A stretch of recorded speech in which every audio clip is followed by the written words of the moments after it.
Então, pessoal, boa noite a todos, sejam bem-vindos para mais uma live do Grupo Troca, dessa vez com uma convidada muito especial, que a maioria já conhece, porque ela está com a gente desde o comecinho da história do grupo. E doutora Helena Lar, nossa parceira, inclusive, minha advogada pessoal, minha advogada empresarial também. E também eu sei que advogada atende várias pessoas do Troca, né, doutora? Graças a Deus. É minha amiga, mas eu chamo ela de doutora. Eu realmente estou acompanhando o grupo desde praticamente o começo, né, Isabela? Que a gente se lembra dos tempos da Anhanguera. Então, é um prazer enorme estar aqui com vocês. Eu estou me habituando com essa câmera aqui, mas eu vou chegar bem até o final. Então, é o seguinte, durante todo esse período aqui, né, do coronavírus, o direito do trabalho ressuscitou, né? Todo mundo queria acabar com a justiça do trabalho e acabar com os direitos trabalhistas e acabar com tudo, umas medidas, assim, bastante, né, digamos assim, enérgicas, contrárias ao direito do trabalho, mas veio a pandemia e modificou esse cenário e hoje o direito do trabalho está novamente em alta. E durante essas 2 semanas, nós tivemos aí 2 medidas provisórias, eu diria até 3, poderia dizer, que é a medida provisória 927, 928, 936, que trouxeram situações bem excepcionais para tentar contornar os efeitos da crise do coronavírus. E o objetivo de todas essas medidas é garantir a manutenção dos empregos e, consequentemente, da renda, ou seja, garantir a sobrevivência do trabalhador e preservar a empresa. Então, todas essas medidas provisórias referidas têm única e exclusivamente esse objetivo. Então, agora, eu gostaria muito de estar aqui para ajudar as pessoas. Eu gostaria muito que o fato de vocês estarem aqui de sexta-noite, depois de uma semana cansativa, e deve ter sido muito estressante para o pessoal que trabalha na área de RH, né, e para o pessoal do departamento pessoal também, e estressante para todos nós, como seres humanos, né, diante de todas essas dificuldades que a gente está enfrentando. Eu gostaria muito que essa live fizesse sentido para vocês. Então, eu gostaria que vocês participassem e me dissessem o que vocês querem. Nós podemos fazer uma exposição tradicional, que seria abordar os principais temas das duas, mas aí também é uma coisa que vocês podem fazer individualmente, que talvez não precisem de mim, né? Possam fazer isso até melhor do que eu. Ou nós podemos trabalhar com um sistema de perguntas. E para isso eu vou, assim, deixar vocês muito à vontade. Então, eu preciso que vocês me digam o que vocês acham significativo para vocês, para cada um de vocês que está aí despendendo um tempo precioso, que poderia estar descansando, poderia estar com a família, poderia até estar namorando, e está aqui me ouvindo, eu e a Isabela, né? Olha só o fator de vocês em época de coronavírus. Como somos importantes, hein? Em vez de sextar, vocês estão sextando comigo e com a Isabela. Triste que o coronavírus não faz na vida de um ser humano. Vamos lá, Isabela, como é que a gente conduz a dinâmica? Vamos lá, pessoal.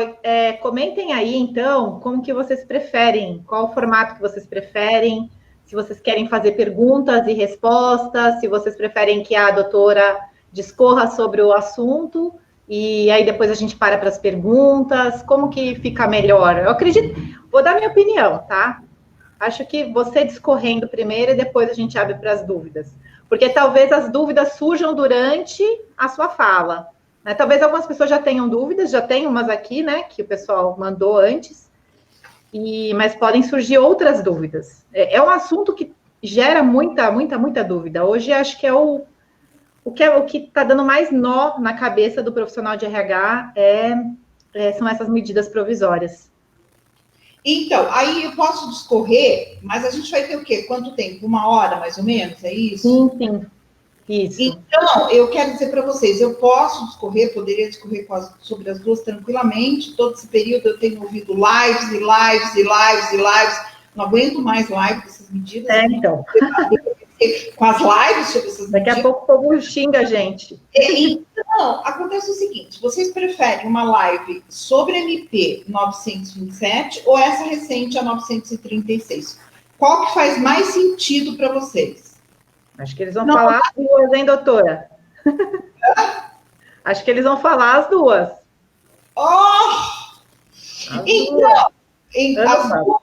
As duas? É.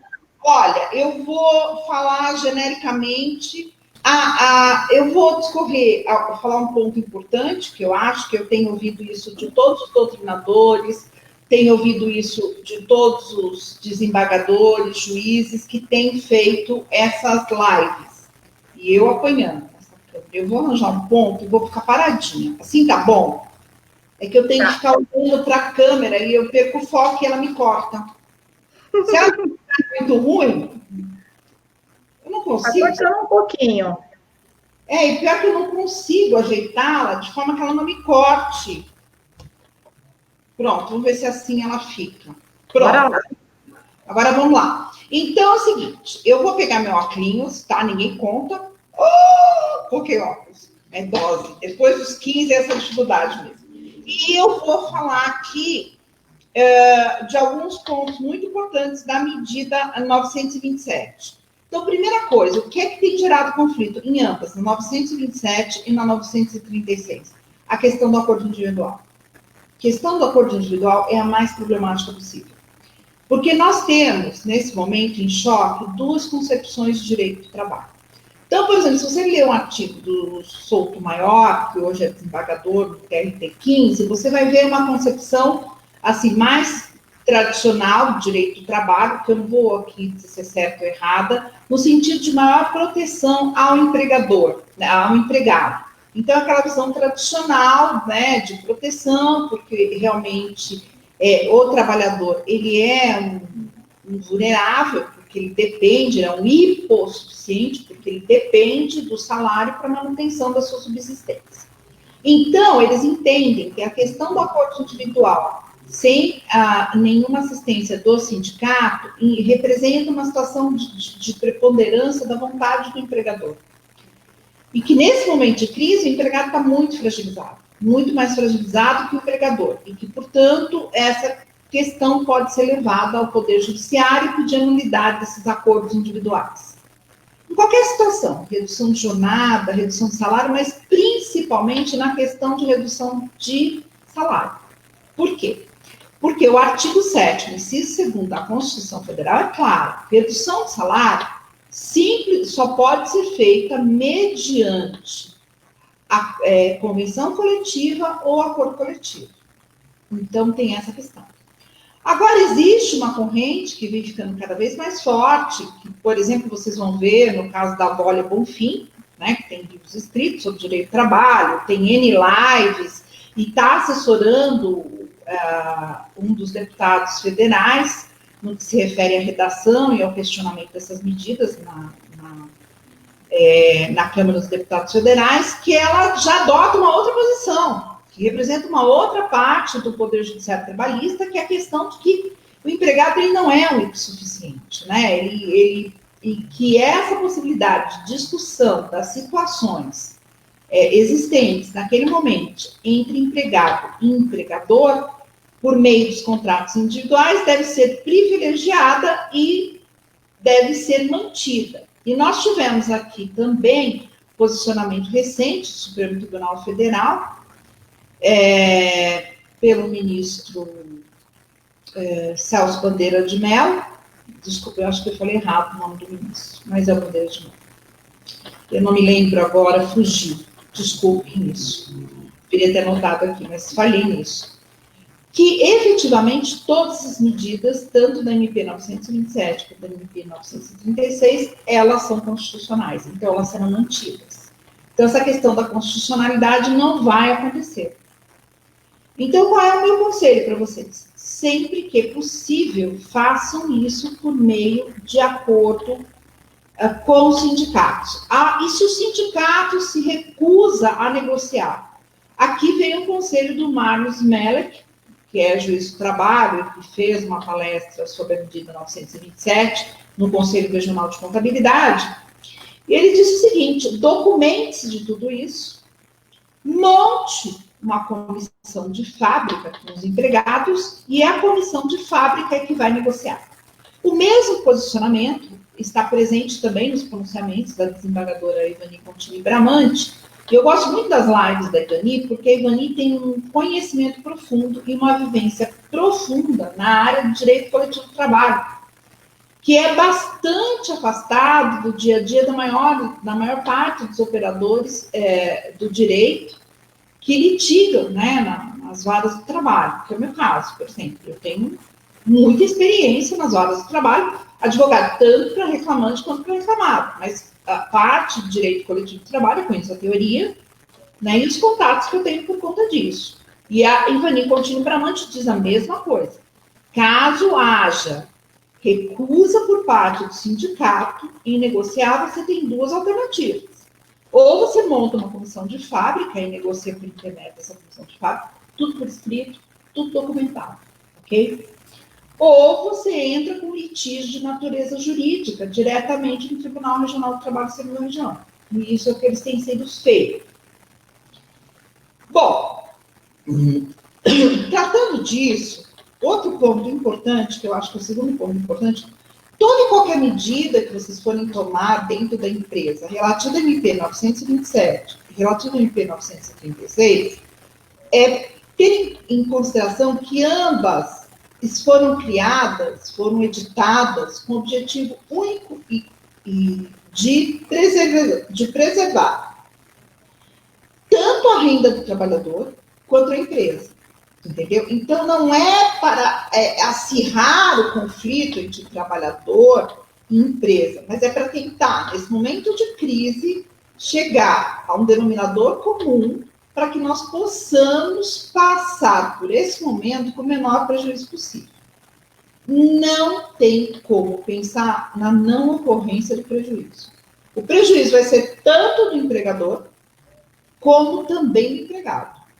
Porque, consequentemente, principalmente pelo MP 936, todos terão redução da sua renda. Tudo bem? Agora, eu vou pedir para vocês licença, porque, óbvio, essas medidas são impossíveis de serem memorizadas. Ok? Principalmente a MP 936, ela tem tanto procedimento, que vocês têm que ter essa medida com vocês. Ou vocês colocam aí no celular de vocês, ou vocês colocam no notebook, enfim. Mas tenham sempre em mãos. Principalmente a 936, que tem muito procedimento, não dá para ficar memorizando tudo aquilo, gente. É muita coisa, é impossível. Eu vou dar só uma olhadinha aqui. Primeira coisa que é importante na medida 927. Ô, Isabela, nós temos quantos minutos e eu preciso controlar quanto eu vou falar sobre cada uma. Você pode me ajudar nisso para me organizar aqui? Posso. Geralmente a gente faz em 1h30 as lives. Tá. Então, quanto tempo eu tenho aí de 1h30 sobrando, para eu poder dividir entre as duas medidas? A gente já começou faz 15 minutos. 15 minutos, tá. Então, 1h30, 1h15, certo? 75 minutos, eu vou falar dividido por 2, 35 minutos. Eu acho que 35 minutos é o suficiente para eu falar da MP 927, porque ela já está mais batida, e eu acho que a MP 936 pesa mais, porque a MP 936 mexe em questão econômica, mexe no bolso. Então, ela é mais pesada, né? Ela faz mais peso. E deixa eu dizer que essa aqui foi uma estratégia inteligente do governo, porque isso já é uma coisa que eu vou colocar, que é super importante, e vocês atentem para isso, porque não está escrito isso ainda. Suponhamos, porque a MP 927, ela veio e concedeu algumas saídas para o empregador. Uma delas, por exemplo, foi as férias. Né, que eu poderia... Se eu tenho as férias para esse empregado, agora que entrou em vigor a MP 936, e eu posso cancelar essas férias e suspender o contrato de trabalho dele, ou reduzir jornada e reduzir salário? A resposta é não. Você vai ter que esperar aquelas férias que você concedeu. Eu vou pedir licença para desligar aqui no WhatsApp, senão vai ficar fazendo barulho. Você vai ter que esperar aquelas férias que você concedeu, passar, e para depois você poder adotar, eventualmente, alguma das medidas da MP 936. Então, agora eu vou focar na MP 927. A MP 927, ela tem um dado muito importante. Primeira coisa, quando eu falar das duas MPs, vocês esqueçam um pouco que está no CLT. Porque as situações que elas trazem são absolutamente novas e temporárias, porque é uma medida de natureza emergencial. Então, a primeira coisa importante da MP 927, que no campo do direito do trabalho, ela faz com que este momento que nós estamos vivendo de coronavírus seja encarado como um momento de força maior. Eu vou falar o que é força maior no direito e vou falar o que é força maior no campo do direito do trabalho, sem me aprofundar no ponto de vista técnico. Gente, está muito chato tudo isso? Então tá bom. Isa, está muito chato? Não, tá bom. Isa, tá bom. O pessoal tá tem bom? que falar, tá bom? Ou tá muito juridiquês? Vocês têm que ver. Não está interessante, está fora do ar isso aqui. Então vamos lá. O que é essa força maior? É o seguinte: é um evento imprevisível e cujos efeitos eu não consigo controlar, que é o caso do coronavírus. Qual é a consequência disso no campo de direito do trabalho, dessa força maior no campo de direito do trabalho? Que o empregador vai ter prejuízo por conta disso. Só que no caso do direito do trabalho clássico, ele tem que provar esse prejuízo. E aqui esse prejuízo já está presumido, já está considerado como existente nas duas medidas, certo? E aí ele vai passar a regulamentar esse estado de força maior em toda a sua amplitude, de uma forma completamente diferenciada do que está na CLT. Isso ficou claro? Então, vamos lá. Quais são as medidas que você pode tomar para ajudar o empregado, o empregador nesse momento, de acordo com a MP 927? Você pode conceder férias individuais e você pode conceder férias coletivas. Isso é uma possibilidade. Você pode colocar as pessoas em trabalho remoto, ou seja, as pessoas não precisam prestar trabalho no local da empresa. Elas podem prestar esse trabalho tanto na casa delas, como elas podem prestar em qualquer outro lugar de conveniência. Ou combinado, não tem problema. Além do teletrabalho, tem uma questão sobre teletrabalho, trabalho remoto, que eu não vou entrar aqui. Tá? Então, eu vou preferir falar em trabalho remoto. E a gente vai considerar, quando eu falo em trabalho remoto, que é qualquer tipo de trabalho que não é desenvolvido no interior da empresa. É desenvolvido fora da empresa. Tá? Então, isso eu gostaria de deixar claro para vocês. Além do regime de trabalho remoto, a empresa pode conceder as férias, que podem ser individuais ou coletivas. Ela pode também antecipar os feriados, sejam eles federais, sejam eles estaduais, municipais. O cuidado é com o feriado religioso, porque para aí existem algumas religiões que não permitem trabalho nesses dias, e aí somente com autorização do empregado, no caso dos feriados religiosos. Então é melhor não entrar nessa questão, para não gerar polêmica com o empregado. Além disso, só estou dando uma olhadinha aqui, outra coisa que você pode fazer é o banco de horas. E eu vou só discutir os aspectos mais importantes dessas questões de acordo com a quantidade de lives que eu tenho assistido e que eu tenho acompanhado de perto. Tenho lido as matérias também que saem na revista do Conjur, que é uma revista que a gente acompanha, e também, já de novo saindo de fora dessa e também as matérias que saem no Jota, que são publicações que acompanham o mundo jurídico. Então, eu procuro estar, assim, o máximo de atualização. Além disso, eu passei para a Isabela e peço para ela compartilhar com você um material excelente, de uma qualidade, assim, excepcional, feito pela Revista dos Tribunais, inteiramente gratuito, de excelente qualidade, só no MP 927. De tudo que está aqui, o mais polêmico vai ser o banco de horas, tá? Só para dizer para vocês que nós vamos ter o caso do banco de horas negativo. E isso é bem complicado. Todas as duas MPs, com exceção a MP 927, ela vai procurar simplificar os procedimentos. Já a MP 936, como envolve a questão de liberação de recursos da União, enfim, envolve outras questões, ela vai ser uma medida mais complexa do ponto de vista burocrático.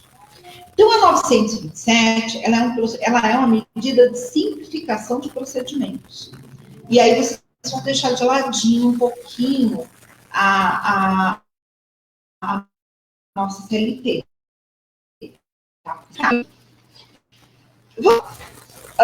Como fica a questão da MP 927 no caso da antecipação de férias? O que é importante você ter em consideração? Primeira coisa, o aviso, o tempo de aviso é completamente diferente do que está previsto na CLT. Basta 48 horas de antecedência para avisar. Sempre por meio escrito. E esses meios escritos, ele pode ser bastante informal. Então, você pode mandar uma mensagem de um empregador, seu empregado. Você pode mandar mensagem pelo WhatsApp. E até alguns doutrinadores dizem que você pode mandar mensagem falada. Porque eles disseram assim, nossa, empregado adora mensagem de voz. Então, mande mensagem de voz, também pode mandar. E aí, você vai celebrar com ele esse acordo, né, de antecipação das férias individuais. Com a seguinte diferença. Você vai poder pagar essas férias individuais não como você paga as férias normalmente. Entrou de férias, você paga o salário antecipado de 30%. Não, você não precisa disso. Você vai pagar essas férias no 5º dia útil do mês seguinte. E os 30%, você vai ter o prazo para pagar até a segunda parcela do 13º, que é 20 de dezembro. Então, você tem um prazo maior para pagar isso. E o que é importante? O empregado não precisa ter o período aquisitivo para a concessão dessas férias. E é um período que, inclusive, o Marcos Melli disse que é muito interessante, porque é um período para que o empresário possa avaliar as consequências da crise no seu negócio e possa ver qual é a melhor forma de administrar isso, certo? Além das férias individuais, eu esqueci de falar uma coisa importante, que eu grifei, tá? Eu tenho minha colinha aqui, tenho uma colinha boa.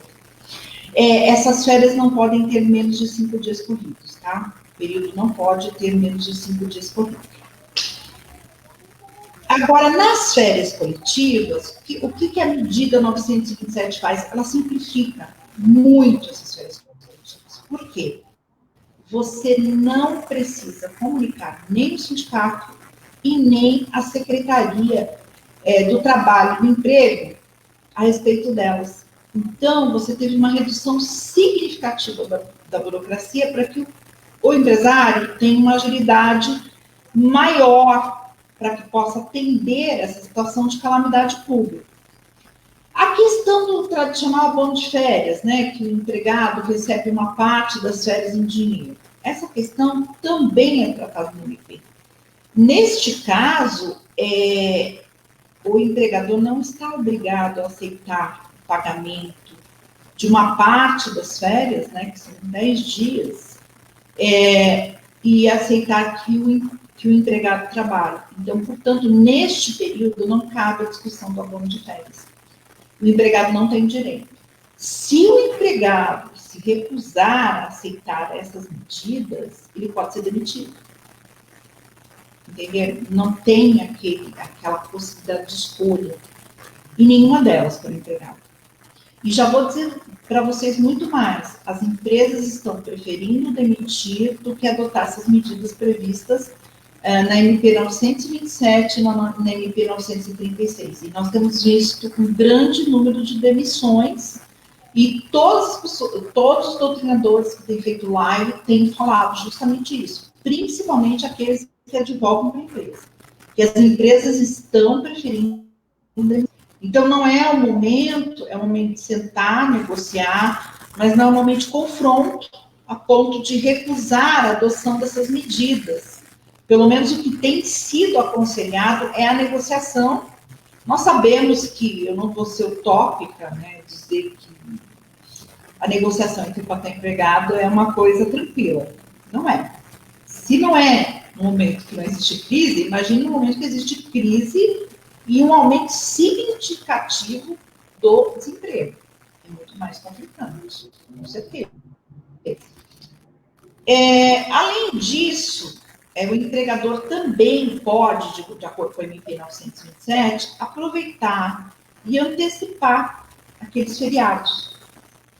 Todos os feriados que não sejam domingos religiosos, que dependem de autorização, de consentimento mútuo, ele pode utilizar-se da compensação desses feriados e colocar isso no banco de horas.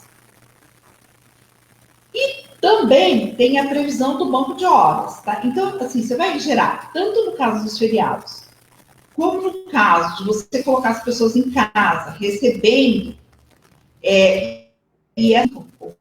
computadas no banco de horas, você vai gerar o banco de hora negativo, ou seja, o empregado vai ficar devendo para o empregador uma quantidade de tempo que ele vai ficar à disposição do empregador,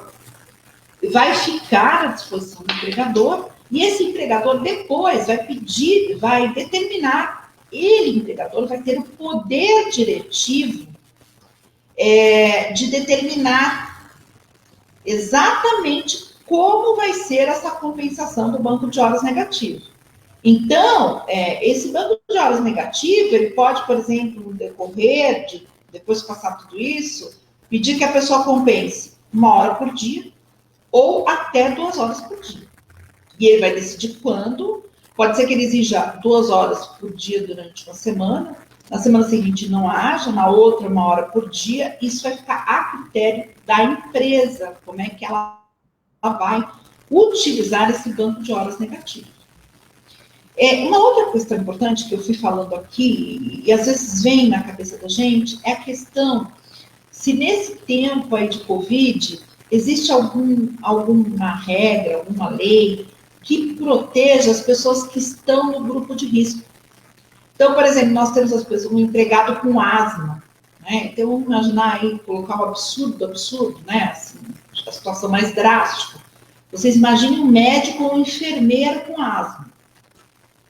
E destacando que a MP 927 estabeleceu que os profissionais de saúde podem trabalhar em regime extraordinário, ou seja, eles trabalham 12 por 36, pode ser que eles trabalhem a mais dessas horas. Isso pode ser exigido. Ou no período que eles estão em distância, eles podem ser convocados. Então, essa pessoa que tem asma e trabalha, por exemplo, na área de saúde, ela não tem nenhuma regra protetiva. Da mesma forma, não há nenhuma regra protetiva para grávidas, para maiores de 60 anos, para pessoas que tenham doenças respiratórias, como bronquite, asma, enfim, diabetes, né, que propiciam uma maior possibilidade de contaminação com o Covid-19, elas não têm nenhuma regra protetiva. A única regra e que ela é facultativa, ela fica a critério do empregador, é a concessão de férias antecipadas.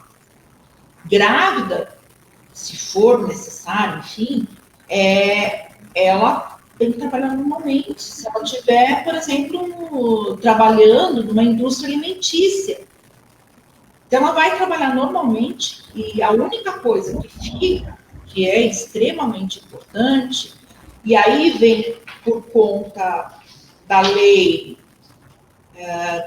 13.979, que instituiu o estado emergencial, o empregador vai ter que disponibilizar para todos os seus empregados no interior da empresa, vai ter que constar avisos, né, vai ter que ir lá ter os avisos referentes a todos os cuidados necessários para a prevenção da doença, vai ter que ter à disposição o uso de álcool gel. Se o empregado, durante o horário de trabalho, apresentar sintomas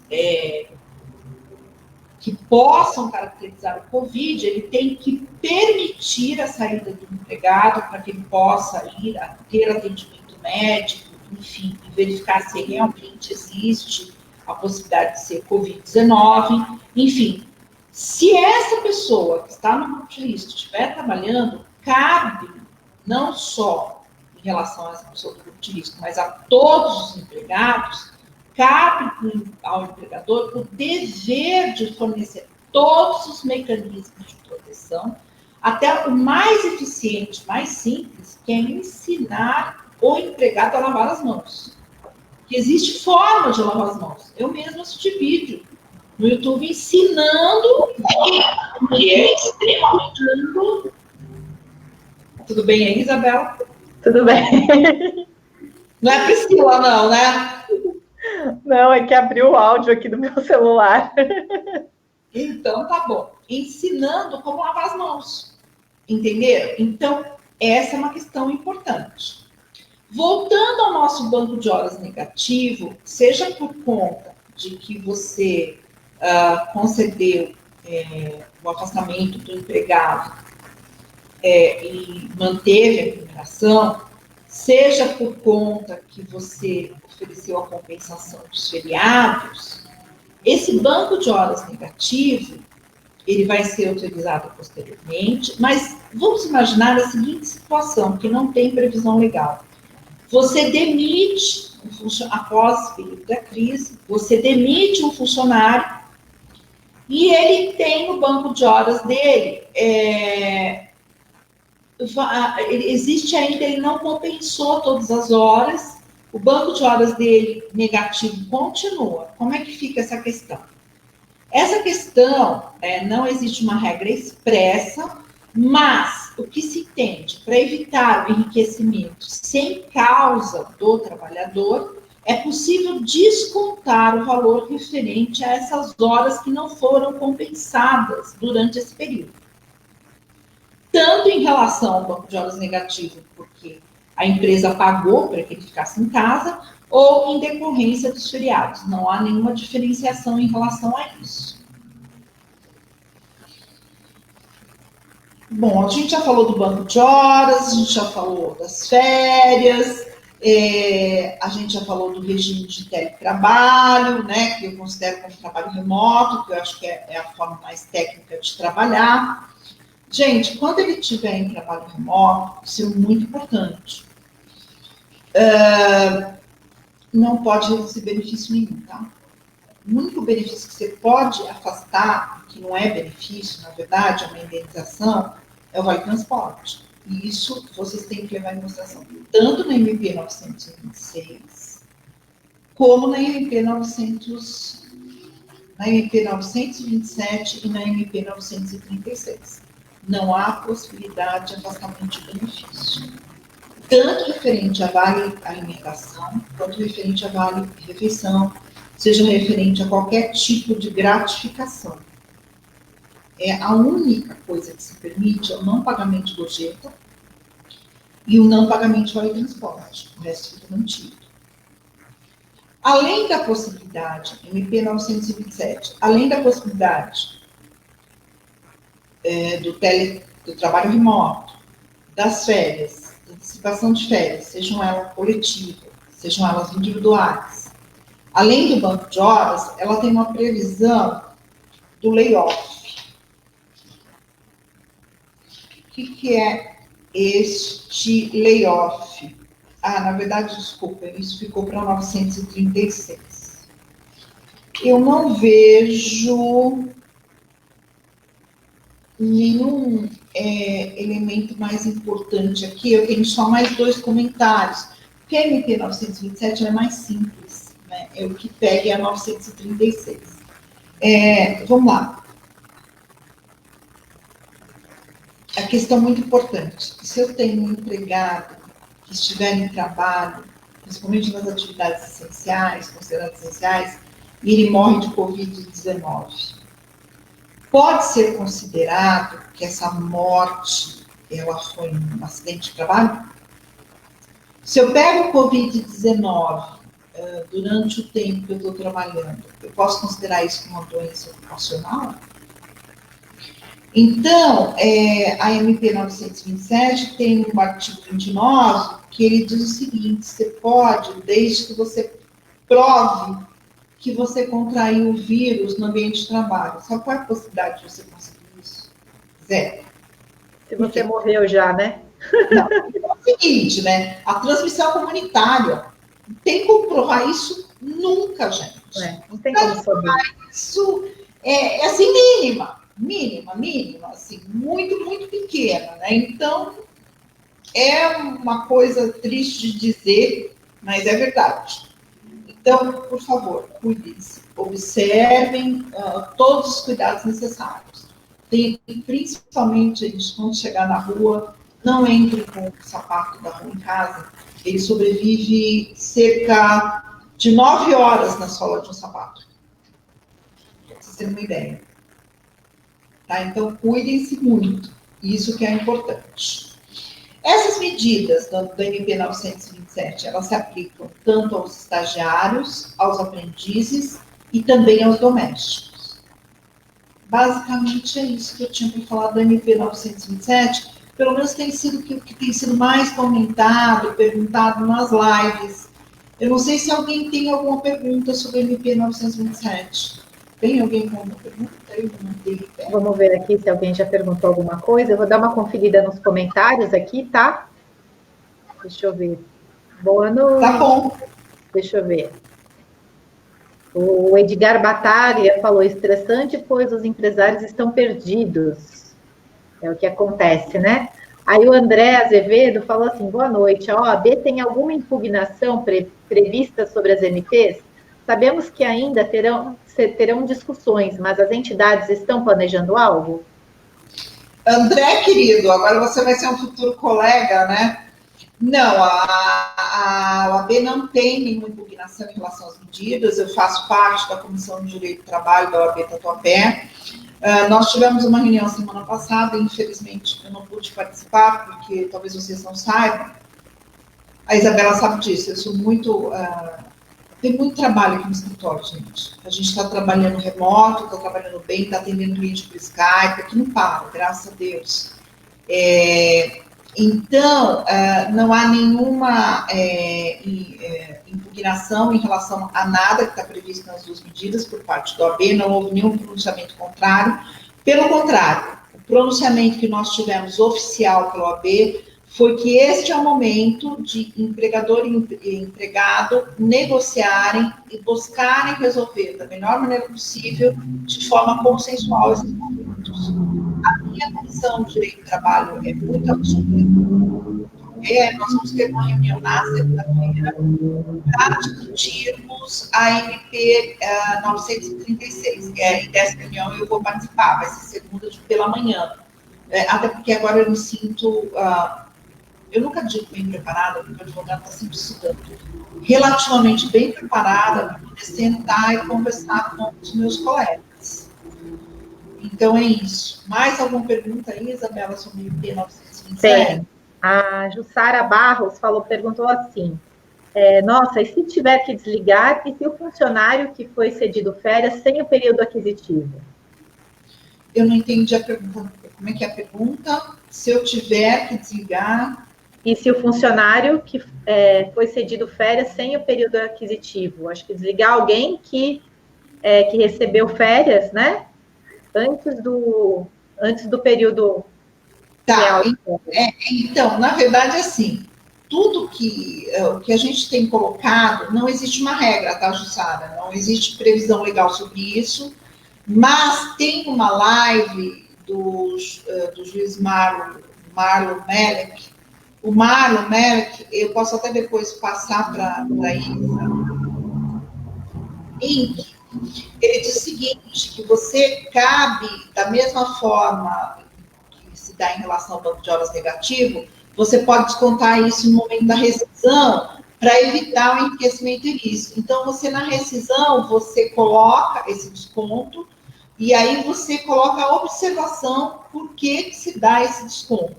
É isso que eu aconselharia. Aí a Debinha, a Débora Resch, perguntou assim: aprendiz pode fazer hora extra para compensar? Em tese, aprendiz não pode fazer hora extra, a gente sabe disso, né? Então, a compensação não é hora extra, Débora. Débora, oi. Tudo bom com você? Débora, querida, a compensação é distinta de hora extra, tá? Então, a hora extra é quando a pessoa faz a jornada normal e a jornada normal é acrescido essas horas. No caso aqui, a natureza jurídica é diferente. Você está diante não de hora extra, mas de compensação. Como a medida provisória se aplica tanto aos estagiários como aos aprendizes, você pode compensar sim, e isso não vai estar caracterizado como hora extra, tá? Tudo bem? Ficou claro isso? Aí a Mônica Cruz, ela perguntou assim: pagamento das férias, por exemplo, eu liberei o colaborador esse mês. Podemos pagar o salário no 5º dia útil do mês que vem? Referente aos 30%, eu entendi, só não entendi muito bem referente ao pagamento. Então vamos lá. Vamos ver se eu desculpa, acho que eu não fui até. Sabe o que é? Você fica lendo isso aqui, para você é tudo muito claro, mas para os outros não. Tem isso. Então é o seguinte: como é que fica a questão do pagamento dessas férias concedidas nos moldes da MP 927? Como é que é o nome? É Mônica? É Mônica Cruz. Mônica Cruz. Então, Mônica, a MP 927 prevê uma forma de pagamento completamente diferente das férias do que está previsto na CLT. Então, você esquece o que está lá na CLT e pensa na MP 927 exclusivamente. Então, o que ela diz? No caso da MP 927, como é que fica essa situação? Fica da seguinte forma: você vai pagar essas férias no 5º dia útil, como se fosse o pagamento dele, ok? Você vai pagar essas férias no 5º dia útil. E os 30%? Os 30% você pode pagar durante todo o restante do ano, sendo a data final para pagar esses 30%, 20 de dezembro, que corresponde à segunda parcela do 13º. Ficou claro agora, Mônica? Consegue ver aí, Isabela, se ficou claro para ela? Ela vou esperar ela responder. Enquanto ela não responde, a Regiane Mendonça perguntou assim: Regiane! A MP 927 não foi revogada. E como fica a questão da capacitação? Empresas ainda podem fazer? Fiquei com essa dúvida. Deixa eu ver se eu te entendi. Você quer saber se as empresas podem fazer treinamento, capacitação durante esse período? Eu acho que é porque quando soltaram essa medida provisória, parece que tinha alguma coisa, mas eu acho que estava relacionada à redução do salário com substituição a... Você ligou o áudio, vai ter que desligar. Na verdade foi o seguinte, é o artigo 18, né? Porque uma parte da MP 927 foi revogada, né? Isso. Então, eu vou olhar aqui, espera aí só um minutinho, eu acho que está mais, é que ninguém está tratando muito disso, mas eu já entendi. Essa tua questão está na medida 936, que é o chamado layoff, que está no artigo 17. Regiane, a gente pode ter duas situações em relação aos treinamentos, tá? Os treinamentos que a empresa concede normalmente, eles podem continuar a ser dados e eles podem ser dados por meio virtual. Muda só o meio. Como nós, na advocacia, nós estamos fazendo? Nós estamos atendendo virtualmente. Nós estamos conversando com as varas por meio de e-mail. Eu recebi hoje um e-mail da 28ª Vara Civil do Fórum João Mendes. E na Justiça do Trabalho, a gente liga para as varas, tem uma pessoa para atender. Então, as empresas podem continuar com os treinamentos, só que esses treinamentos passam a ser virtuais. Agora, a empresa, aí é uma coisa diferente, está previsto no artigo 17 da medida provisória 936, que é afastar o funcionário exclusivamente para treinamento, que é o chamado layoff. Então, existe essa previsão que o empregado pode ficar de 30 dias a 3 meses exclusivamente em treinamento, como está previsto no 476A da CLT, é aquele modo tradicional, e aí uma parte disso vai ser pago pelo FAT, né, que é o Fundo de Amparo ao Trabalhador, mas eu acho que não é mais essa a tua questão. Os treinamentos podem e devem continuar. Eu tenho um cliente que hoje eu conversei bastante com ele, que ele é um alto executivo de uma empresa muito importante. O que ele me disse? Doutora Helena, nessa crise nós não estamos demitindo, nós estamos contratando. E por quê? Né? Vocês estão indo na contramão? Diz o seguinte, porque quando ela passar, nós vamos sair na frente. Então, Regiane, talvez você possa colocar para todas as empresas que neste momento é o momento delas investirem em treinamento. Por quê? Porque essa crise vai passar. Por graças a Deus, isso vai passar. E aí, nesse momento, ela vai estar mais preparada para o concorrente para poder sair à frente. Foi justamente o que esse meu cliente me passou, que é diretor aí de uma grande companhia. Né? Acho que é isso. Mais alguma perguntinha? A Arley, oi Arley, que saudade. Arley Lobo, você lembra dela lá da Anhanguera? Foi quem abriu a porta. Eu lembro! Ai, que saudade de você! Por que você não vem nos nossos encontros, dar um beijo na gente? Isso abandonou a gente, não foi? Abandonou a gente, é verdade. Acho que ela não está mais na Anhanguera agora. Acho que ela está, aliás, ela não está mais na Vila Mariana, acho que ela está em outro lugar agora. Não sei, depois você conta com a gente, Arley. Onde vocês estejam, nós estamos sentindo muita saudade de você, nós ficaríamos muito, muito felizes, não é, Isa? Se você aparecesse num dos nossos encontros para dar, nem que seja para dar um abraço a gente, né? Sim, eu tenho muita gratidão a ela, porque foi ela que abriu as portas, foi graças a ela que o Grupo Troca começou os eventos. Foi a primeira pessoa que abriu a porta para a gente. Então, Armin, se não fosse você, eu não estaria junto com a Isa, fazendo o pessoal sofrer de sexta-noite, subir tudo isso aqui, faz parte. Olha o que ela perguntou. Ocasionou para as próprias pessoas, Armin. Olha aí o que você fez. A pergunta dela é: caso a empresa suspenda o atendimento presencial e acabar o período de experiência do colaborador, esse período, quando retornarem às atividades, o colaborador pode ser desligado, levando em consideração o período de experiência? Pergunta boa, hein, Ale? Então, assim, se o contrato de trabalho está suspenso, Ale, ele não está gerando nenhum efeito. Né? Ou está gerando alguns efeitos, né? Vamos dizer assim. Então, você vai contar o prazo para demissão como contrato de experiência ou contrato por prazo determinado após a retomada do contrato de trabalho, ou seja, após o período de suspensão. Então, suponhamos que a empresa tenha suspendido o contrato de trabalho por 30 dias com base na MP 936. Então, neste momento, esses 30 dias não vão ser computados no contrato de experiência, não vão ser computados no contrato de trabalho temporário. Essa pergunta é muito inteligente. Parabéns, Ara. Mas eu estudei, viu? A Andréa Morena perguntou assim: o empregador pode utilizar a comunicação de 48 horas da concessão de férias? Vou ler de novo. O empregador pode utilizar a comunicação de 48 horas da concessão das férias? Pode, onde o colaborador já possui o segundo período efetivo prestes a vencer? Então, eu vou te repetir de novo. Nessa hora você esquece a CLT. Essa questão de período aquisitivo, período concessivo, você não toma em consideração no artigo, na MP 927. Esse prazo de 48 horas é completamente distinto do que está previsto na CLT. Então, é uma situação de excepcionalidade. Agora, é claro, se ele tiver férias vencidas, né, essas férias vão compensar, vão caracterizar o gozo dessas férias vencidas, tá? Por óbvio. Agora, se ele não tiver período aquisitivo, você vai conceder do mesmo jeito.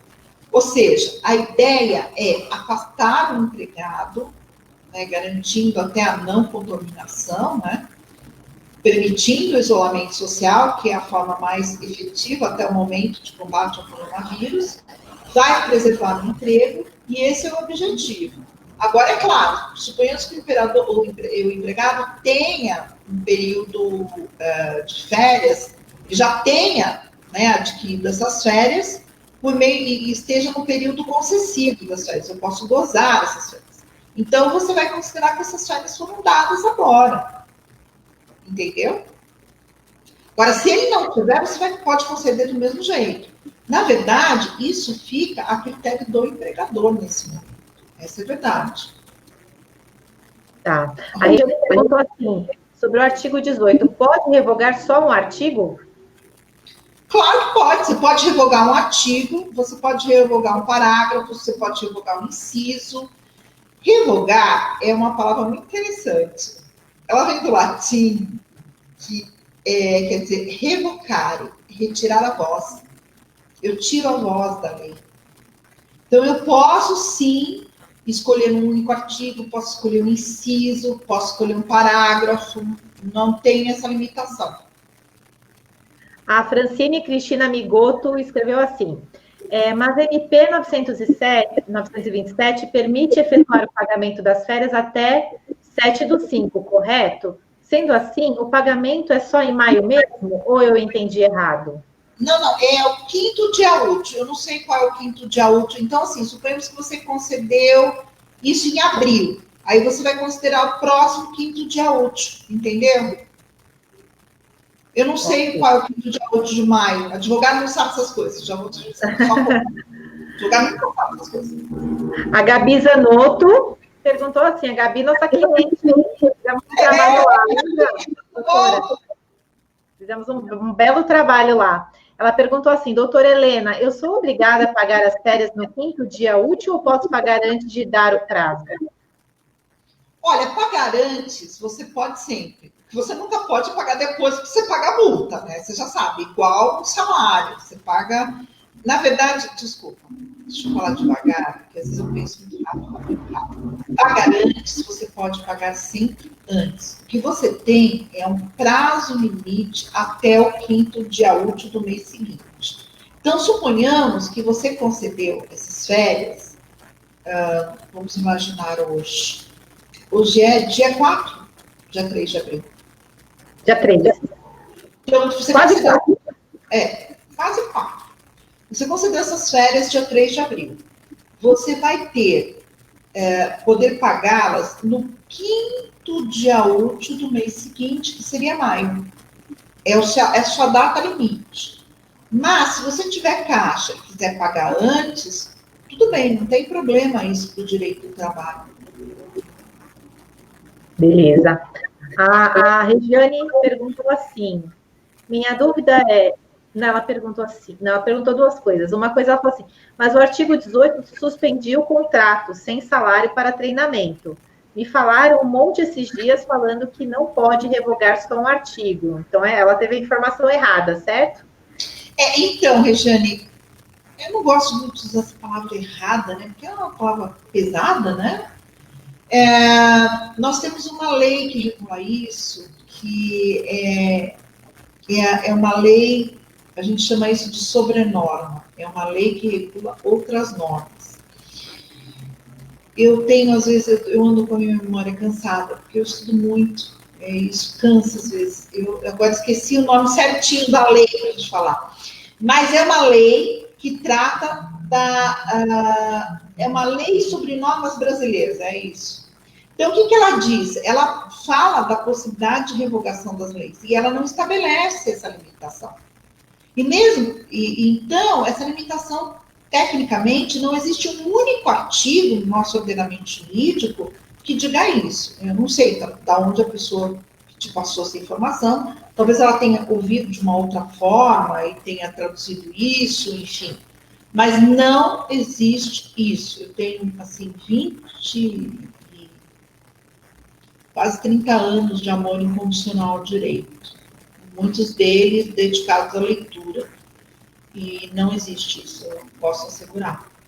Aí ela perguntou assim, e pode suspender os salários por motivo de oferecer treinamento? Suspender os salários por motivo... Só se for com base no 476A da CLT, que é aquela hipótese de layoff. né, que é a hipótese que o empregado vai, né, receber o treinamento, um período mínimo de 1 mês, máximo de 3 meses, e aí o governo passa a pagar um valor por esse empregado, que vem do Fundo de Amparo ao Trabalhador, que é o FAT. Uhum. Situação não. A Érica Damaso perguntou assim, peraí, deixa eu achar, a Érica, eu perdi a Érica agora, peraí. Aqui. Ixi, peraí, tem tanta pergunta. Aqui. Ainda sobre aprendizes. Estão em casa até a segunda ordem e fatalmente pode ser que ao final da pandemia alguns contratos tenham terminado, prejudicando o desenvolvimento deles. A empresa poderá optar por estender o contrato? Sabe-se algo a respeito? Então, calma, por partes. Eles estão em casa a que título? Eles estão com contrato suspenso? Se estão com contrato, então, preciso saber por que eles estão em casa. Se simplesmente mandaram eles para casa, estão pagando e não estão em regime de teletrabalho? Trabalho remoto, tecnicamente. Uhum. Então, como é que eles estão em casa? Se estarem em casa, eu preciso entender melhor. Pergunta para ela, Isa. A Érica. Teletrabalho, eles estão em casa porque o contrato está suspenso. Como é que é isso? Isso, vamos esperar ela responder. A Arley falou que está com saudades, que acompanha a gente pelo Face, está na Anhanguera de Guarulhos. Quando voltarem os eventos, vou visitar vocês. Eu adoro vocês, obrigada pelo carinho. Ale, quando tiver o próximo evento, eu vou puxar sua orelha, tá? Eu vou puxar. Você me conhece muito bem, né? Será muito bem recebida. Nossa, eu tô muito falando de vocês, menina. Vai lá visitar a gente. A nossa voluntária Marisa Cândida, ela está perguntando assim: durante o período de redução de salário e jornada, está autorizado a compensação de horas? Ou o empregador terá que fazer exatamente a jornada acordada? Isso entrará nas dúvidas da MPA, isso aí é 936, né? Eu posso responder agora, mas é da MP 936, não tem problema nenhum. Olha, você não vai entrar em compensação nenhuma. Por quê? Porque está mantido na MP 936 o princípio da irredutibilidade salarial. É absurdo dizer isso, né? Mas é a pura realidade que eu vou falar. Como é que é essa irredutibilidade salarial? Isso é ótima para forca, tá? Sabe aquelas forcas que a gente fazia? A palavra grande é sempre um terror. Então é o seguinte, como é que fica essa questão da irredutibilidade? Você mantém o valor do salário a hora. Né? Então, assim, não tem a questão da compensação, está completamente afastada, entendeu? Então, assim, ele trabalha menos e recebe menos. Então, não tem o que compensar. A questão é o seguinte, a MP 926 previu 3 possibilidades de redução. A de 25%, que pode ser feita para qualquer situação, por acordo escrito individual. A de 50%, que ela tem que ser feita por meio de negociação, acordo coletivo, e a de 70%. Se você quiser alterar esses percentuais, só por meio de acordo ou convenção coletiva com o sindicato. A experiência no campo do direito coletivo do trabalho, ela diz o seguinte, que a redução de 25% do salário e da jornada, né? Então, você reduz 25% da jornada e reduz 25% do salário. Então, o que acontece? Ela não funcionou, ela não recuperou empresas. Então, o que eles entendem é que somente medidas mais drásticas, em redução mais drásticas, é que efetivamente garantiriam, de fato, a manutenção do emprego e do salário.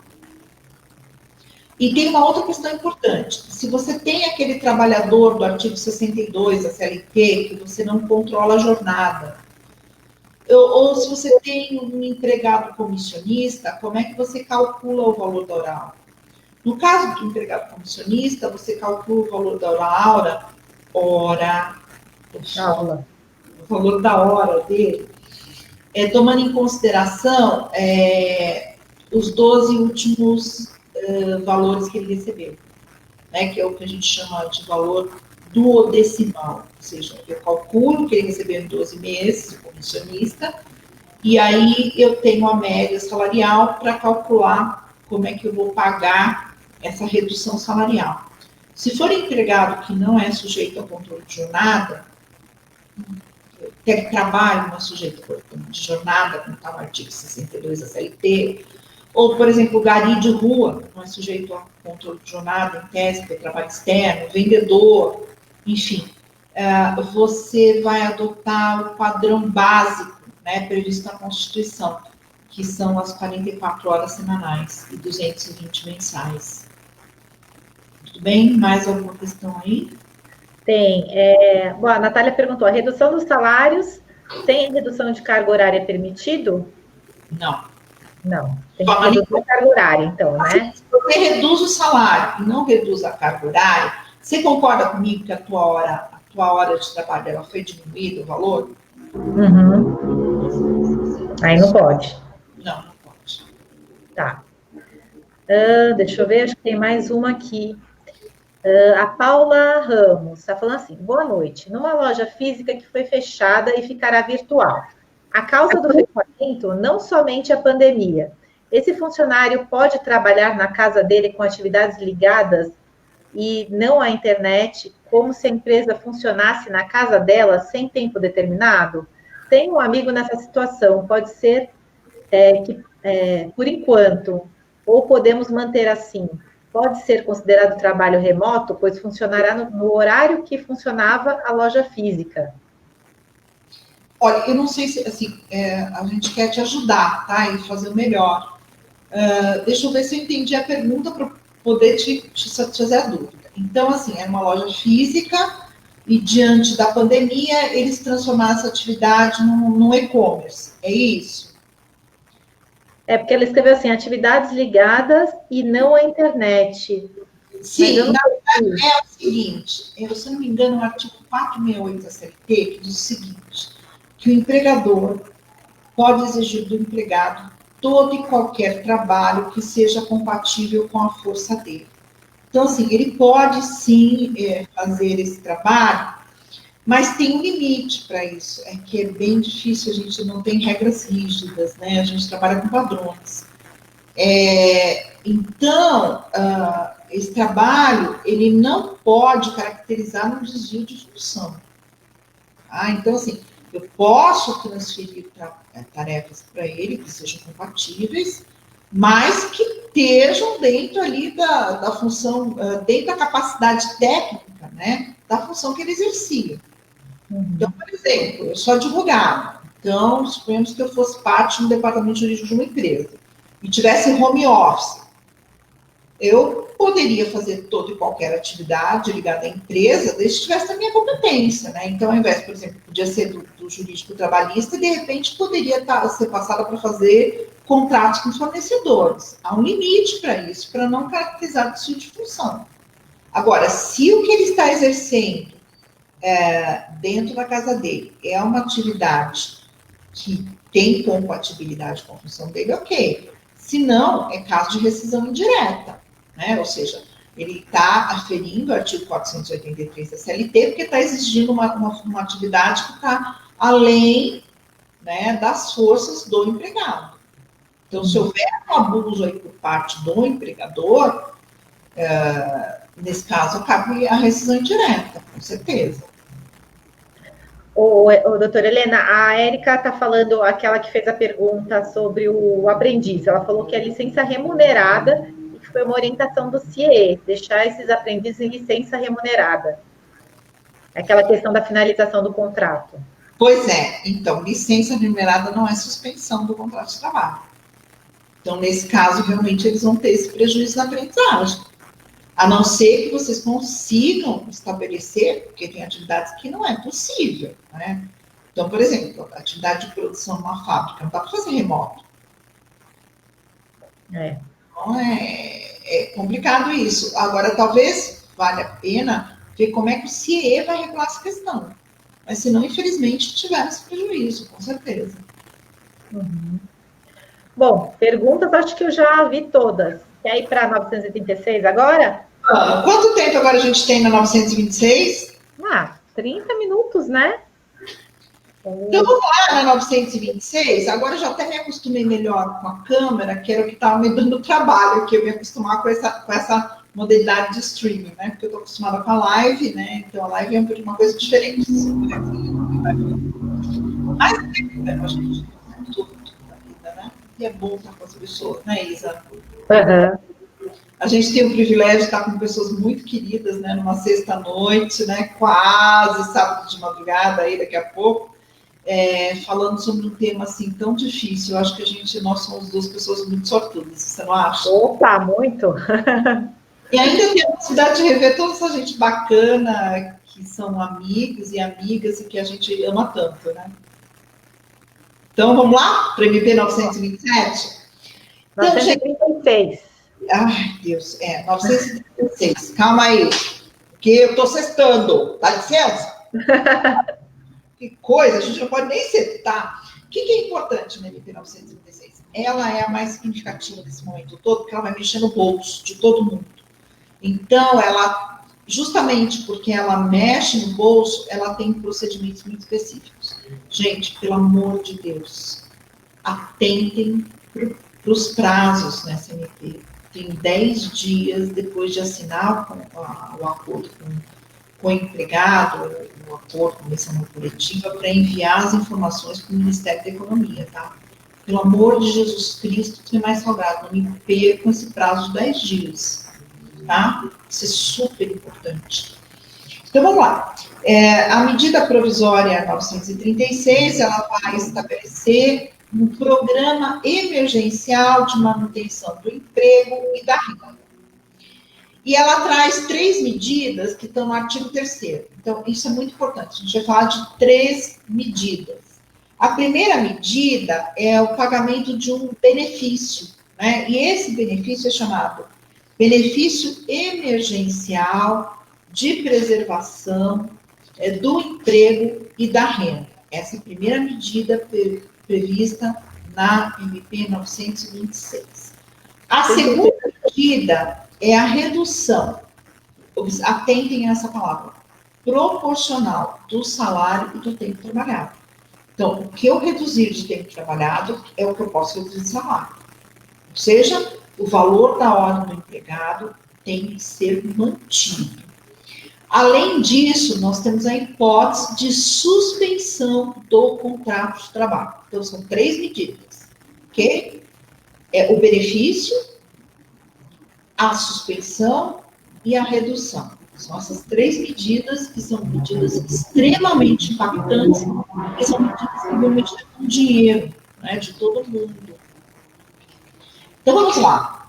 Ela, no seu artigo 5º, seção 2ª, ela vai tratar do benefício emergencial de preservação do emprego e da renda. Então, vamos lá.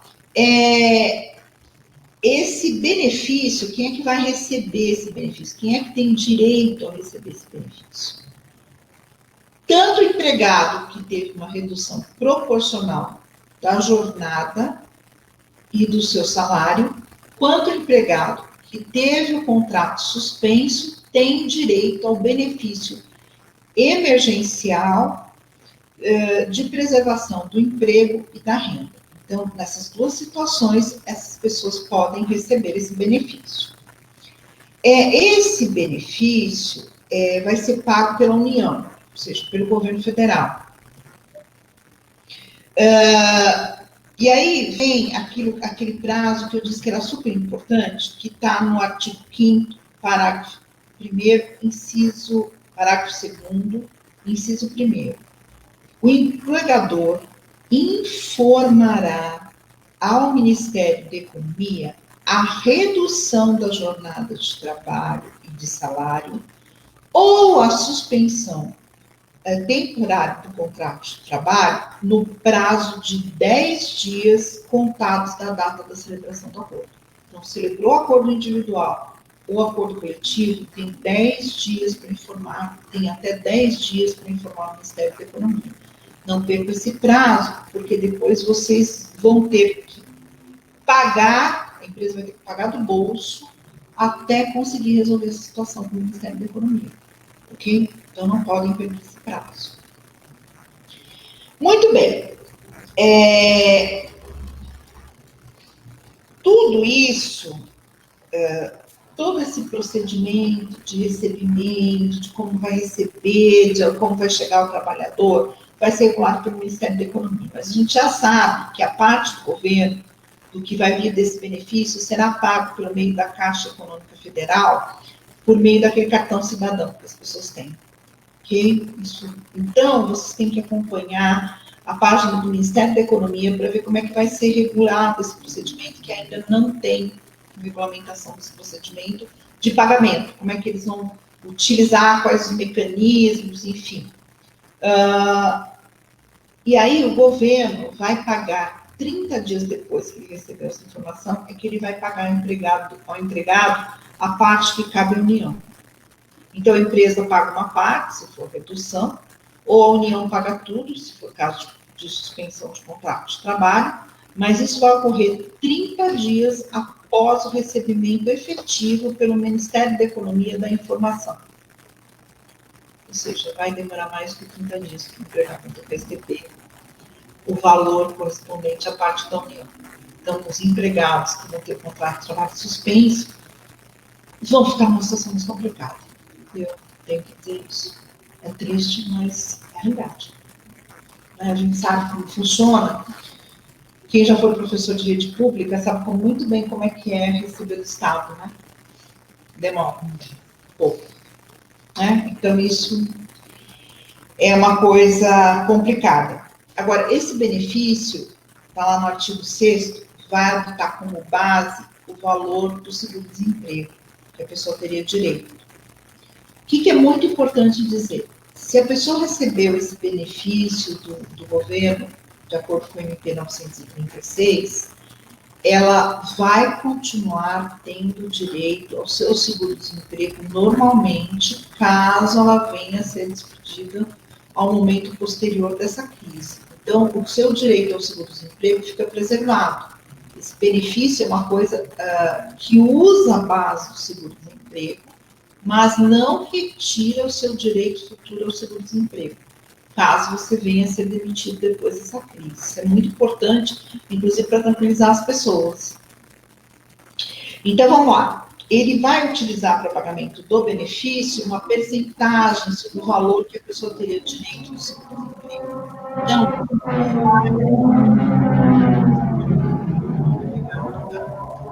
vai haver sim uma redução salarial significativa. Ai, ai. O que é? São os meninos? Não, é barulho da rua mesmo, da rua, carro. Fala um aí! É a quarentena aqui do 7º andar. Ah, é? Então, vamos lá. Isso é muito importante. Todo e qualquer trabalhador tem direito a esse benefício, independente do tempo que ele trabalha na empresa. Independente do número de salários que ele recebeu, independente do cumprimento de qualquer período aquisitivo. Então, basta ser empregado CLT que ele vai ter direito a receber o benefício. E essa previsão se aplica à empregada doméstica, se aplica ao estagiário, se aplica ao aprendiz.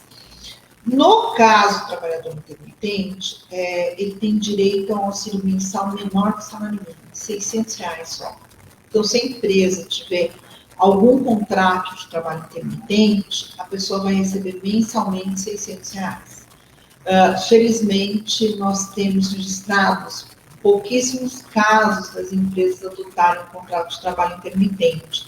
Ele não tem sido utilizado com muita intensidade, né? O número de contratos de trabalho intermitente são pequenos.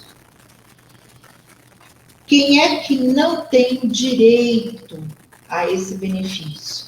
Quem já recebe um benefício. Então, se a pessoa, por exemplo, é aposentada, continua trabalhando, ela não vai ter direito a esse benefício por parte do governo. Então, se a pessoa está recebendo o seguro-desemprego, também não vai ter direito a esse benefício. Se a pessoa recebe auxílio-doença, também não vai ter direito a esse benefício. A regra é que você não pode acumular esse benefício. Essa é a regra. Então, a exceção para não recebimento deste valor é a proibição de acumulação de 2 benefícios. Eu estou vendo assim, eu estou olhando a minha colinha, só para que eu possa selecionar os pontos mais importantes, para poder falar para vocês. A segunda medida, o artigo 7º, ele vai tratar especificamente sobre a redução proporcional da jornada de trabalho e a redução do salário. Então, na medida, está previsto 3 tipos de redução. Ou você reduz 25% a jornada, 25% o salário. 50% a jornada, 50% o salário. 70% a jornada, 70% o salário. Isso a gente já tinha comentado.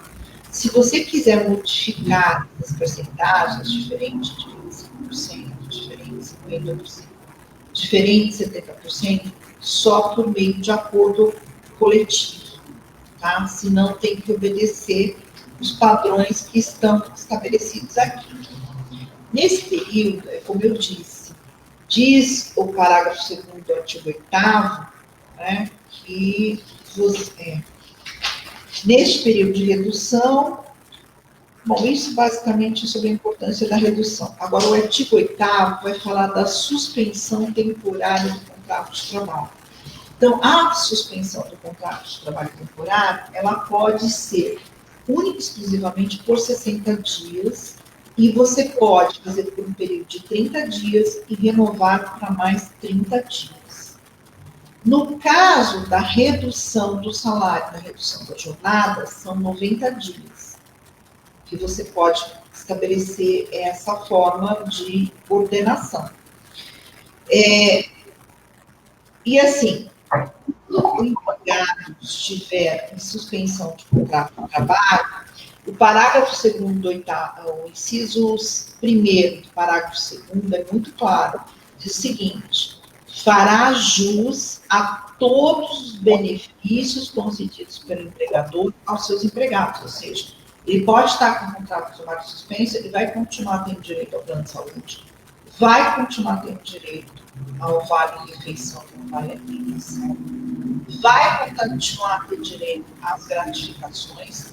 A única coisa que você pode deixar de pagar é o vale-transporte. Principalmente quando é vale-transporte, nada além do vale-transporte.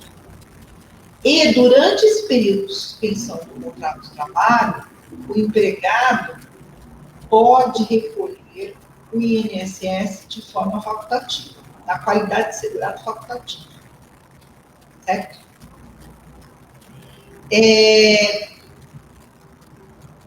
Existe uma coisa muito importante, que é o parágrafo 4º, que diz o seguinte: olha, gente, se vocês suspenderam o contrato de trabalho, não adianta fazer meia mussarela nem aquela coisa, tá? No meio dessa suspensão, você não pode chamar o sujeito para trabalhar 2 dias. Porque se você fizer isso, vai ficar descaracterizado o descumprimento. E você vai ter que pagar todo mês como se ele estivesse trabalhando em integralidade, com penalidade. Então, se você adotou a suspensão, é suspensão mesmo. Então, você não pode requisitar esse funcionário em hipótese nenhuma. Claro? Porque o parágrafo 4º do artigo 8º é muito claro. Se você fizer isso, você tem que pagar todo o período como se fosse trabalhado. Então, não pode. Ok? Durante esse período do benefício, né, da suspensão do contrato de trabalho, as empresas que tiveram faturamento anual bruto no ano de 2019, na faixa de 4,8 milhões, elas têm que pagar também uma percentagem de 30% do salário. Isso por conta delas. Além disso, durante esse período, o artigo 9º da MP prevê também uma ajuda compensatória, ou seja, o contrato de trabalho está suspenso. A pessoa está recebendo o valor equivalente ao seguro-desemprego que ela tira direito. Então, quando o trabalho está suspenso, ela recebe o valor correspondente ao seguro-desemprego. Então, gente, vocês acham que não vai ter redução salarial? Vai ser. Porque toda a base de cálculo do benefício pago pela União é o seguro-desemprego. Né? Então, o valor máximo de uma parcela de seguro-desemprego é R$ 1.813. Então, nós temos que ter uma redução significativa. Suponhamos que haja essa suspensão, e aí a empresa quer complementar pelo menos uma parte, né, da renda que o trabalhador perdeu. Ela pode fazer isso com base no artigo 9º, que é a ajuda compensatória. E essa verba paga como ajuda compensatória, ela tem caráter indenizatório, ou seja, não vai incidir sobre ela o 13º, não vai incidir férias, não vai incidir o valor do INSS, não vai ser computada para a FGTS e não vai ter nenhum encargo de natureza tributária. Entendeu? Para ver se as empresas, durante esse período, se sentem incentivadas por meio dessa norma a complementarem a renda que o trabalhador perdeu por conta do pagamento do período de suspensão do valor equivalente ao seguro-desemprego. Vamos lá, o que mais que eu posso falar? Que é super importante durante esse período, está no artigo 10º, que é a estabilidade provisória. Nós vamos ter um novo tipo de estabilidade criada pela MP 936. Então, o trabalhador vai estar estável durante o período da suspensão ou da redução da jornada. Então, se o período de suspensão do contrato de trabalho foi 30 dias, ele não pode ser demitido, a não ser por justa causa, ou caso ele venha pedir demissão. Então, ele ficou 30 dias com o trabalho suspenso. Você vai ter que dar para ele, além desses 30 dias de estabilidade, mais 30 dias. Então, ele vai ter 60 dias de estabilidade provisória. Suponhamos que ele ficou 2 meses com o contrato de trabalho suspenso, 60 dias. Então, ele não pode ser mandado embora, sem justa causa, durante 60 dias, e mais durante 60 dias. Então, ele vai ter 120 dias de estabilidade provisória. Ficou claro? A mesma coisa no período de redução de jornada e de redução de salário. Então, se você reduziu a jornada e o salário por 60 dias, ou vamos supor 45 dias, tá? Para ficar mais interessante. Se você reduziu por 45 dias, ele tem estabilidade durante esses 45 dias, e ao término desse período de 45 dias, mais 45 dias. Então, ele passa a ter estabilidade por 90 dias. E tanto no caso de suspensão, como no caso de redução salarial de jornada, existem 3 formas para que o trabalhador volte ao trabalho, que é uma situação que ela é provisória, uma situação emergencial. A primeira forma é o seguinte: acabou o estado emergencial. Acabou o estado emergencial decretado pelo governo, no dia seguinte ele tem que voltar a trabalhar.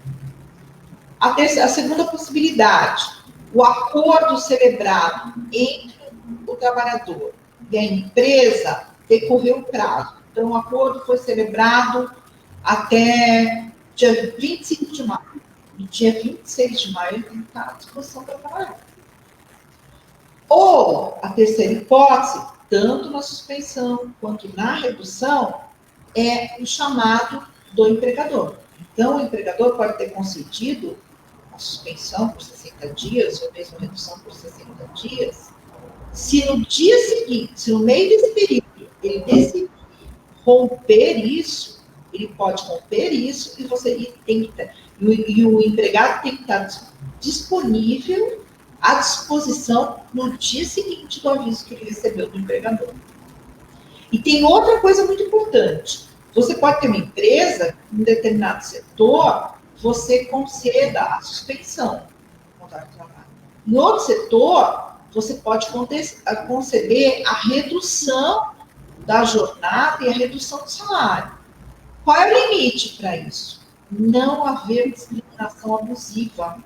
Então, por exemplo, se no setor eu tenho 3 funcionários, para um eu reduzo o salário e a jornada, e para outro Para 2, eu faço isso. E para o terceiro, eu concedo a suspensão do contrato de trabalho, uma diminuição significativa da renda dele, com certeza essa escolha é discriminatória.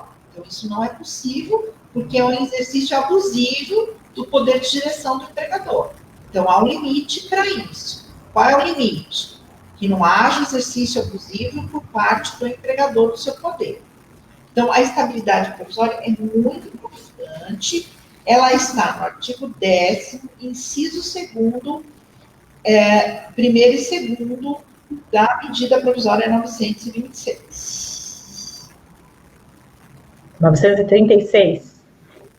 936, gente, eu não sei porque eu estou falando 926, acho que eu estou toda hora, várias vezes. Toda hora. Não, eu sou assim, tem uma coisa que eu cismo, e nem Jesus Cristo tira. É uma coisa maluca. Então, vamos lá. O outro artigo importante, e aí já para a gente encerrar a nossa live, quanto tempo aí tem? A gente está dentro do tempo? Como é que a gente está? 1h27. Ah, então a gente conseguiu, né? Então, vamos lá, que vai ser o último artigo e muito importante. É o artigo 12º da medida provisória 936. Isso. Não errei, não errei. O que diz esse artigo? Ele diz o seguinte, que as medidas previstas no artigo 3º, que é a medida de redução, de suspensão, elas podem ser feitas por acordo individual ou negociação coletiva. Então, quando é que eu posso usar um acordo individual no caso de redução e de suspensão do contrato de trabalho? E aqui tem um ponto de crítica. Todas as lives criticam isso aqui. Então, assim, você pode fazer acordo individual para os funcionários que recebam até 3 salários mínimos, que dá 3.135. E só no caso da redução em 25%, tá? Ou, se não, pessoas que recebam 2 vezes o teto da Previdência, que dá mais ou menos quase 11 mil e poucos reais, e que tenham nível universitário por meio de acordo individual. Então, quer dizer, você pode fazer acordo individual com quem ganha muito pouco, com quem são 3 salários mínimos, e a justificativa do governo foi, da equipe econômica do governo, que eu assisti a live deles, que antecedeu a entrada da medida, a aplicação da medida provisória, é que essas pessoas que ganham até 3 salários mínimos, elas vão ter a renda pouco atingida, porque elas vão receber um valor significativo do seguro-desemprego. E as pessoas que ganham acima de 2 tetos do benefício da Previdência, elas também recebem um valor significativo, né? Então, elas têm capacidade para negociar melhor, porque são pessoas com nível universitário, que têm maior renda, e que, portanto, elas não precisariam de tanta proteção do Estado, são os considerados hipersuficientes. A grande crítica que tem sido feita pelos juristas no campo de direito do trabalho é que você iguala tanto aquele que ganha pouco, como aquele que ganha muito, sobre o mesmo mecanismo, que é o acordo individual. Então, fica muito fragilizado aqueles que ganham menos. Basicamente, acho que eu falei dos aspectos mais importantes da 936. Tem alguém que tem mais alguma pergunta a respeito da 936? Tem. A Regiane perguntou assim, a MP tem 120 dias para ser votada. Se a empresa suspender os contratos e estiver durante a suspensão e a MP perder a validade, como fica a suspensão? Então, deixa eu te dizer, a suspensão, ela é até 90 dias, até 60 dias a suspensão. Entendeu? Então, não tem como, é só 60 dias e a outra 90 dias. E posso te dizer, do ponto de vista político, que eu tenho acompanhado as declarações do Maia e lido o que ele vem falando, não há intenção do Congresso em tornar essa situação mais difícil que está sendo para todos nós. Essa é a verdade. Aí a Andréa Freire falou assim, loja física, né? Se meu empregador desejar suspender os contratos e nesse meio tempo em que a pandemia passar, ele tiver que abrir a loja novamente, como poderia agir? Então, se ele Por exemplo, eu tenho uma amiga amiga mesmo, a gente é amiga desde o tempo de ginásio, a gente faz uns encontros mensais bem bacana. E ela é executiva das Lojas Marisa. Eu sei que a Lojas Marisa planeja reabrir só no começo de maio. Então, suponhamos que as Lojas Marisa resolvam abrir antes do começo de maio. Como é que ela procede? Ela avisa todos os empregados com antecedência. E ela pode avisar com um dia de antecedência. No dia seguinte, você tem que ter disposição. Entendeu? E assim, eu sei que tem tido uma comunicação muito frequente do diretor da loja geral Marisa com todos os funcionários. Inclusive, ele faz comunicados, né, via internet, toda semana com eles. Legal. E aqui a Regiane perguntou assim, como fazer se o empregado pedir demissão durante a suspensão? Pode aceitar e suspender a suspensão? Na verdade, assim, quando o contrato de trabalho está suspenso, você não pode pedir demissão. Essa é a verdade. Porque está suspenso, ele tem o que a gente chama no campo da teoria geral de direito de eficácia mínima, né? Tem alguns deveres por parte do empregador. Então, você não pode pedir demissão durante o contrato de trabalho suspenso, né? É engraçado isso, né? Mas... Ela perguntou assim também, eu posso iniciar a suspensão posteriormente se hoje estiver em férias? Pode. Porque, na verdade, quando ele está em férias, o contrato já está suspenso, né? Então, quando ele volta, você suspende, se for o caso de coincidir com os períodos das medidas emergenciais. Uhum.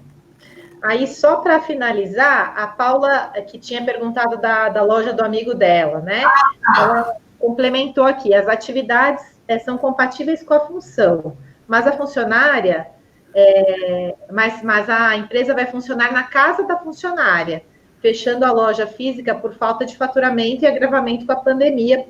E aí, para não demitir, a funcionária estará trabalhando na casa dela, no horário que era da loja física. Eles esperam que em pouco tempo, em poucos meses, possa ir para uma sala comercial, algo menor.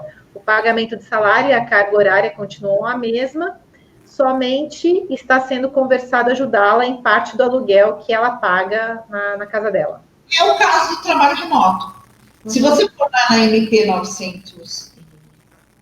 Calma, deixa eu olhar os números que eu já estou... De uma MP para outra, a pessoa já na 927, se você Isso, essa é da 927. Isso, na MP 927, quando trata da primeira medida, que é a questão do trabalho remoto, que é justamente isso, trata da possibilidade de negociação entre empregado e empregador no que se refere às despesas decorrentes dessa alteração. Então, com certeza pode ser feito isso. Como é que faz isso? Faz assim, vou dizer certinho como é que faz, tá? Já estou te passando meu trabalho sem cobrar, tá?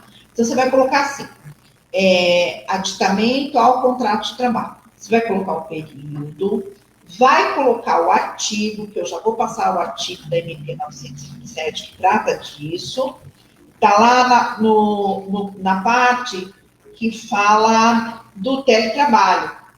Tá? Então, você vai lá no artigo 4º, que trata do teletrabalho, e vai no parágrafo 4º. Então, você coloca, de acordo com o artigo 4º, parágrafo 4º da medida provisória 927, o empregador e empregado decide no que se refere à infraestrutura para a prestação do trabalho, e aí escreve direitinho o que eles combinaram.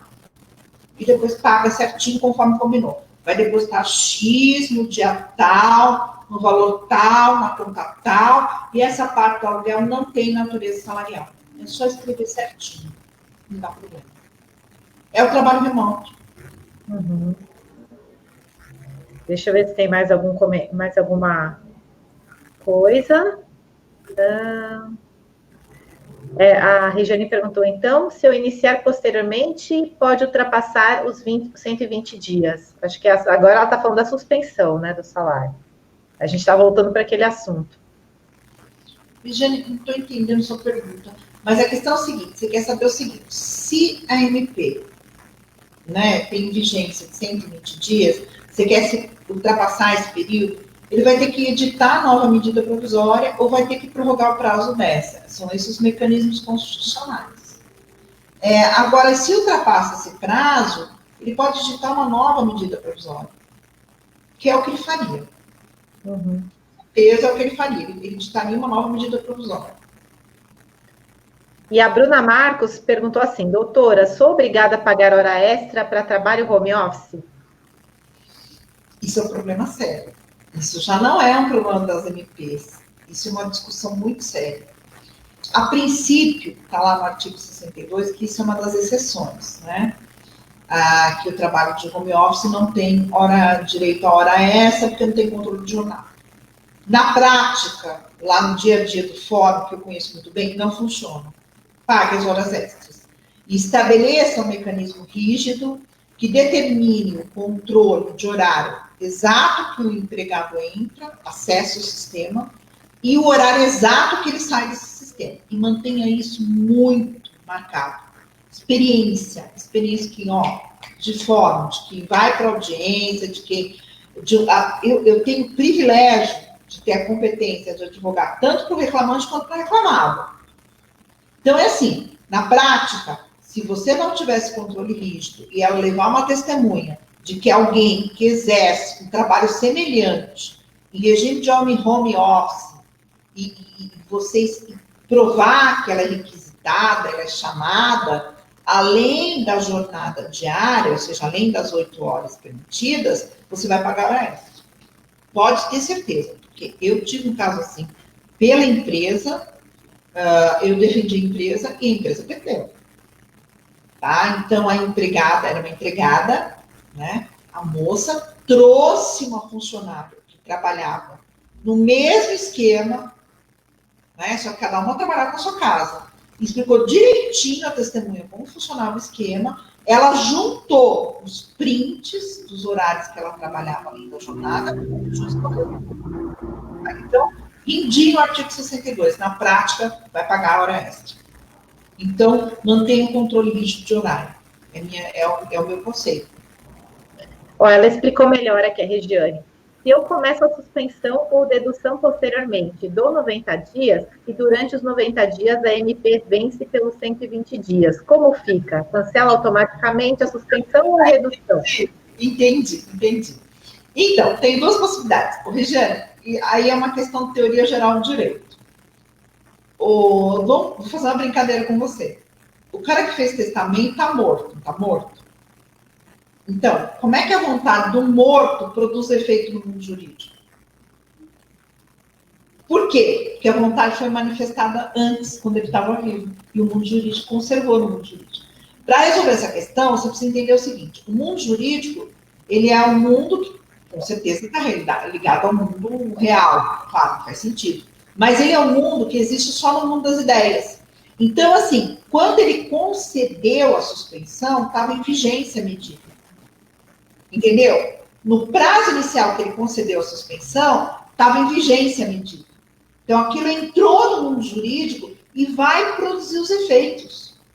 Independente se durante esse período a medida cair. Você entende o que eu estou colocando? Então, a primeira manifestação de vontade ingressou no mundo jurídico. Quando ele ingressou no mundo jurídico, aquela eficácia vai ficar preservada vai ficar preservada no mundo jurídico. E mais, nós estamos em estado de calamidade pública, reconhecido por lei, até 31 de dezembro de 2020. Uau! Está lá no decreto legislativo de vocês. Pode ler lá que está lá. Não sei se ficou claro na explicação, que isso é complicado mesmo, que é o que a gente chama de plano de existência, plano da validade e plano da eficácia. Ela disse que ela entendeu e está agradecendo. Muito obrigada. Lembra aquela história do morto que deixa testamento? E aí a gente vai dividir os bens dele de acordo com o testamento e o cara está morto, né? Como é que essa vontade produz efeito? Produz efeito dessa forma. E mais, a gente tem que procurar preservar o máximo da vontade do morto no testamento. Então, você imagina um juiz interpretando o testamento da vontade de quem já morreu, que não está aqui para falar. Mas a ideia é essa. Bom, o Tiago Rodrigues, ele perguntou um negócio que já foi respondido em outro momento. Ele perguntou do pagamento do VR para serviço home office. Você já respondeu, né, doutora? Eu Então, acho que entrou depois, né? então, olha, Thiago, você tem direito, sim, porque todo mundo come home office, né? Quer dizer que o trabalhador vai para home office e para de comer, gente? Como assim? É que aí, no caso, o trabalhador, ele não vai sair para comer, mas ele vai precisar comer, né? Nem que Não, ele ele vai continuar comendo, né? Então, não tem como suspender, né? a ideia é que não se suspenda. Tem a discussão se o vale-refeição pode ser suspenso e o vale-alimentação não seria. Eu entendo que os juízes vão optar por uma posição mais protecionista ao empregado nesse momento, no que se refere a isso. Pelo que eu conheço, tem certas coisas que a gente vai vivenciando no fórum e só de feeling a gente sabe que não vai funcionar. Então, eu acredito o seguinte, que a empresa deva, sim, pagar os dois. Tá. A Regiane está perguntando também, complementando, né, a pergunta dela. Eu posso colocar 60 dias de redução seguidos de 60 dias de... Ah, não, isso aqui eu já respondi, né? Ou não? Eu já perguntei essa, né? Eu posso colocar 60 dias de redução seguidos de 60 dias de suspensão, por exemplo? Ou seja, poderia ter no máximo 180 dias úteis, juntando os dois, se cada um tiver 90 dias? Então, você pode misturar, você pode se utilizar das duas medidas. Você pode estudar para o mesmo empregado, você pode se utilizar da suspensão e pode se utilizar da redução. Agora, tem que ver se vai estar durante esse período emergencial que você possa utilizar dos recursos do governo, entendeu? E isso a gente só vai saber com regulamentação pelo Ministério da Economia. Então, eu não sei quanto tempo eu vou ter para aderir a esse plano. Então, por exemplo, eu concedo 30 dias de suspensão. Aí termina a suspensão, eu posso migrar para o regime de redução. Então, agora, quanto tempo vai durar esse período que eu possa aderir a isso, a gente não sabe. Porque isso vai depender de como a pandemia vai se desenvolver e vai depender também da regulamentação que vai vir do Ministério da Economia. Mas o empregador pode se utilizar dos dois mecanismos e pode mesclar. Não tem problema nenhum. A Renata Fernandes está perguntando assim: minha empresa não liberou os funcionários. Existe alguma medida que obrigue?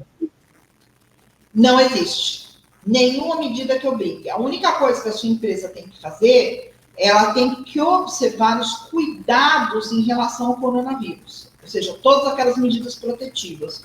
Uso de álcool gel, ensinar a lavar as mãos, permitir a ida a médico, colocar avisos sobre todas as precauções que devem ser tomadas, mas não existe. E isso é muito preocupante, principalmente em relação às pessoas que estão no grupo de risco, né? Porque elas não receberam nenhuma proteção extra, além dessa. Uhum. Ok. Bom, acho que é isso. Não tem mais nenhuma pergunta. Acho que dá para a gente finalizar já, né? Pessoal. Agradecer as pessoas, né, Isa, que participaram tanto. Isso, exatamente. Eu queria. Depois eu vou passar a palavra para a doutora Helena. Eu queria agradecer a todos pela participação aqui, né? A gente bateu nosso recorde de hoje, bastante gente. Essa live ela vai ficar disponibilizada no site do Grupo Troca, para quem perdeu um pedaço, para quem não conseguiu assistir, tá? Quem quiser receber por e-mail, vai ter que assinar o site do Grupo Troca, entrar na primeira página, esperar aparecer um quadrinho branco e colocar o e-mail lá, porque aí eu consigo mandar por e-mail marketing para vocês. Ou então, acessar o site do Grupo Troca, acredito que na semana que vem a gente já deva ter disponibilizado tanto o documento que a doutora falou da MP, né? E vou mandar também o link daquela palestra do Marlon, que é interessante ver um juiz do trabalho, uma posição bem empresarial. E vocês se consideram, nessa palestra ele fala muito sobre força maior, vocês se consideram, mas vocês vão ver bem como é que é um juiz do trabalho com postura empresarial. Acho interessante. Muito bom. Então é isso, doutora. Pode fazer sua finalização agora.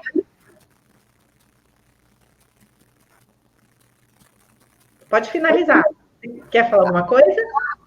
Bom, eu só posso dizer que eu sou uma pessoa muito feliz por ter tido o privilégio de estar com você, Isabela, de estar com todos vocês que participaram, e estar com pessoas tão queridas que participaram, como a querida Regiane, como a Arlen, né?